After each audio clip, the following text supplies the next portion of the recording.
Can ChatGPT produce good code if the instructions are not simple one-liners, but instead the requirements are quite detailed? I want to test that ChatGPT can generate good code given long instructions where there might be room for misunderstanding. I'm going to give a C# file with some pseudocode and methods to be completed. We'll not be using the prompt to enter detailed requirements, but instead these are written in a class, and the pseudocode with comments is effectively a specification. In this case, I have a class that calculates a percentage change between two numbers, return the result in a wrapper class. For example, given the initial number of 50 and the final number of 55.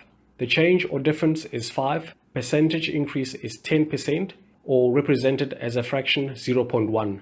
The percentage can also be represented as a string of 10% with the percentage sign at the end. There are some special cases, such as the start number being 0, which would result in a division by 0. The generated code must handle the normal and the special cases calculations.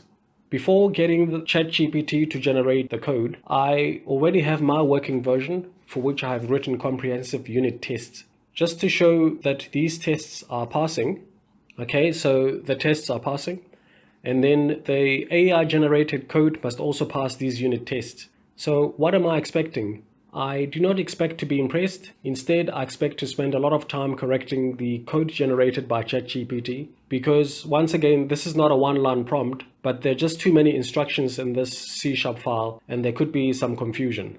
Okay, so let's give it a test and see what the outcome is going to be. And here's the generated code. It is actually very impressive. Running the tests, some of them fail only because my instructions were missing some information.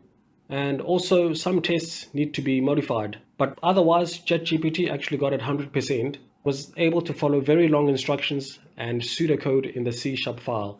This might actually be a useful workflow for using ChatGPT to generate code. Instead of using prompt on the website, simply write more detailed requirements and pseudocode in the C# files.